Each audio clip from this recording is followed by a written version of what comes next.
Yeah, it's me, Uncle Ricky. Hey, look, welcome to another episode of Uncle Ricky's House. I gotta spend some time talking about I don't know, the lunacy, the tyrannical attitude that some of these MAGA governors are taking. And it's not even about good governance for their state. They're trying to prove that they can be true autocrats, maybe even low-level dictators, and run the country. Now, you have DeSantis down in Florida, who is basically choking the life out of his state, and it's to the point now where the state assembly that supported him to the hilt, that actually helped create the Frankenstein, helped create the Frankenstein in Florida, much like, the MAGA Congress people and senators helped create Trump. Now they have to deal with DeSantis being totally out of pocket. It appears that even in Texas, Governor Greg Abbott has finally managed to perhaps go one step too far and piss off the Republicans in the state assembly, because now he vetoed like 37 line items, the most vetoes out of a proposed budget, because governors in Texas have line item veto power, ever in the history of Texas. And the state assembly, after they cheated basically the Democrats out of everything and created what they thought was going to be, a pure puzzle piece that would protect their money and put the burden of financing the state on the shoulders of the middle class and poor, it appears that wasn't enough for Abbott, or that wasn't the way it wasn't exactly the way Abbott wanted to make the stew. So everything that he didn't like, he just went on and vetoed it. And now he has a battle on his hands. In Virginia is supposed to be a blue state, but Youngkin is slowly snaking his way into complete power, trying to prove to the nation that he is presidential. He has the power, he has the backbone, he has the will to mold a country into the shape that he wants it. That's what all these people are about. They are about making the state or the country exactly the way they think it should be. They don't care about the state constitution. They don't care about the national constitution. They don't care about, what individual sections or individual groups need. They don't care about recognizing that the state is composed of mostly people that ain't like them. It doesn't bother them. They don't care about the voice of the people. It's all about them and what they want, and maybe the suggestions of a few close friends and associates that they consider to be human beings. And all of this, we worry about it. Trump taught us to worry about it at the national level. But really, we should start looking at the state level, because it's already apparent that some of these people have only been in office, 2 to 6 years, and their policies have already had enough time to take effect, and the negative consequences are showing up. And it's not the governors that are hurting. They're going on doing their thing, pretending that to prove that they are the leaders that this nation needs. DeSantis going off and doing a book tour, as a warm-up to his run for presidency. He's over in Israel talking about the mouse in Disneyland. He's trying to have a battle with Walt Disney, the biggest employer in the state of Florida. And he's trying to put Disney in its place. When Disney's not a perfect company. Disney has its thing, but Disney has done far more good for Florida than it has done bad. And because Disney voiced an opinion, I guess in protection of their employees, when DeSantis, pushed his Don't Say Gay bill and further marginalized LGBTQ people, Disney Corporation spoke up because they have people that identify as LGBTQ working for them, and they didn't want their employees leaving because the state was inhospitable. DeSantis did it again with his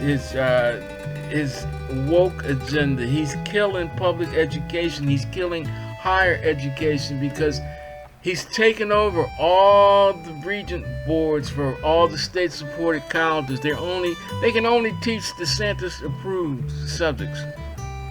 And even though DeSantis is a graduate of Harvard, prestigious, it appears that he doesn't want anybody else in Florida to be anywhere near as smart as he is or have the type of education that he had. Perhaps because he's a thin-skinned individual, petty individual. And he feels like as long as he's the smartest person in the room, supposedly, at least in his own mind, his control will be the ultimate, that nobody will question him. Oh, he graduated from Harvard and the rest of us just went to community college. I don't know. But you see how it's going? All of these governors are building a power class system, an economical class system, where the rich that don't disagree with him, they're all cloistered together, and then the rest of the state has to put up with whatever they put out. This is their audition for the MAGA crowd, for the conservative right, to become president of the United States, because they feel like if they can prove that they can take their individual states and put them under their thumb, that the conservative right will be impressed and back them and support them for a run into the White House. Now, originally, they were all afraid of Donald John, and Donald John had them convinced that nobody could touch him. But if you watch the news and you watch as things unfold, it appears that Donald John, especially after the recent interview he had, he may have talked himself into the rest of his life in jail after court. It remains to be seen. But this is given the puppies, the Bravo males and females, the idea that it's time to take down the alpha male, the leader of the pack. Now, Trump's followers say it's not going to happen, but the sensible part of the Republican Party, who are trying to push Trump to the side and make the world forget about him before the next election, are desperate for a powerful figure to lead them. And this is the gap that everybody wants to fill. Now, whether they successfully draw the majority of the MAGA crowd with them, that remains to be seen. But the things they're doing to prove that they are worthy of the servitude, I guess, of the MAGA nation, is killing the states that they lead. Workers are leaving Florida. Migrant workers are leaving Florida left and right because of Dan DeSantis' anti-migrant bills. Nobody's going to hang around when some idiot, whether you're legal or illegal, has the right to just stop you and ask you for your papers like you were a runaway slave back in the antebellum days. Educators are leaving because they can't teach anymore. They can only repeat what DeSantis approves, and what DeSantis approves is, it's not even borderline evil, it's disgustingly evil. Youngkin, sneakily and behind the scenes, is making power grabs left and right, trying to make it so that even if he doesn't run for president, if he runs for governor again in Virginia, everything will have to flow through him. Everything will have to be approved by him. Nothing else will matter unless he agrees with it. And some people look at that as strong government, but what it is just a hotbed for corruption. Kristi Noem out of South Dakota, she's doing crazy stuff. Meanwhile, she's getting caught left and right, just like her idol, Donald John, and so far she's being a Teflon governor, beating it all, and basically continuing right down the path of, I do what I want to do because I'm the governor. Kemp, maybe out of all of them in Georgia, he might be the most honest, and Georgia is probably the state that is the most well off, but he still caters to the far right, the segregationists, the Christian nationalists. He doesn't really acknowledge the neo-Nazis and the Klan, but it's still there, and it doesn't seem to be a whole lot of effort to really quiet them down. And the Georgia State Assembly is ruby red. You got other traditional rebel states that never thought that the South lost, like Alabama and Mississippi, and they continue to do what they do, but their governors really don't have an eye on the White House. They just have an eye on basically screwing their states into the ground and lining their own pockets. All in all, it is not even resembled, it doesn't even resemble democracy. It is closer to fascism in this state, and the resemblance is becoming more of a reality every day. And it's not even for the purpose of improving their states, because most of the states with these governors are dying every day. Virginia, Georgia, it hasn't started to show up in Virginia. Virginia has always been one of the states that seems to get by and be well off, maybe because of where it is and the things that are there and the resources that it has. But these power grabs are going to hurt the fundamental systems of Virginia.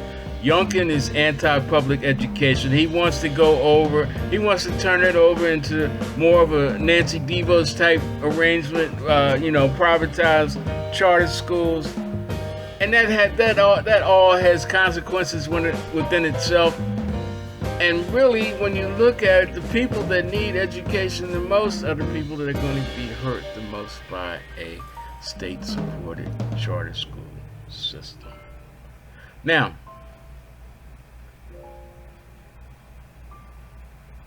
we don't know where this is going to lead, because in reality, it's still part of democracy. Democracy is supposed to envelop all political ideals, but it's still supposed to be the majority rules. And in these states, the majority may rule, but there is no equal representation. The black vote is diluted. LGBTQ matters. State assemblies are trying to make just about anything associated with LGBTQ illegal. Take away the voice. Education is on the chopping block, because Just like in the words of their leaders, Donald John said a few years ago, I like dumb people. It's easier to contend with. They're easier to impress. It's the magpie theory. It's the dumbing down of the state, which eventually turns into the dumbing down of America. And the only way that this move towards fascism, at least on the state level, which is eventually going to feed into the national level, is for the voters to take their states back. And it's not going to happen overnight. People have to wake up and see where they're being lied to. And the other party, the one with the donkey, the Democrats, they're going to have to get real and start doing real things, even if it's one thing at a time, and stop trying to be so grandiose and try to fix things so that we have a future, 50 years down the road, and fix things so that people can eat and have medical care today and tomorrow. Well, that's it for me, Uncle Ricky. I hope that, some people enjoyed what I said. Some people got something out of what I said. And I know a lot of people would actually wish, that I hadn't said what I said. But I said it anyway. So peace out and God bless from me, Uncle Ricky, at Uncle Ricky's house.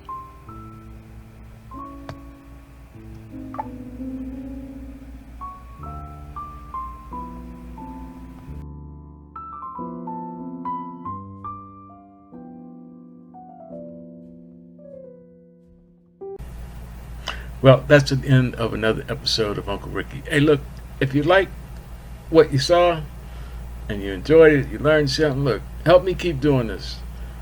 And I'm not asking for your money. All you got to do is use your finger, and don't take that the wrong way. Just hit the subscribe button, hit the notification button. Most of all, hit the like button, hit the share button. Type a few words. Let the old man know how you're feeling. I'll get back to you. But let's help Uncle Ricky's house keep growing and going. Thank you, and as always, peace out and God bless.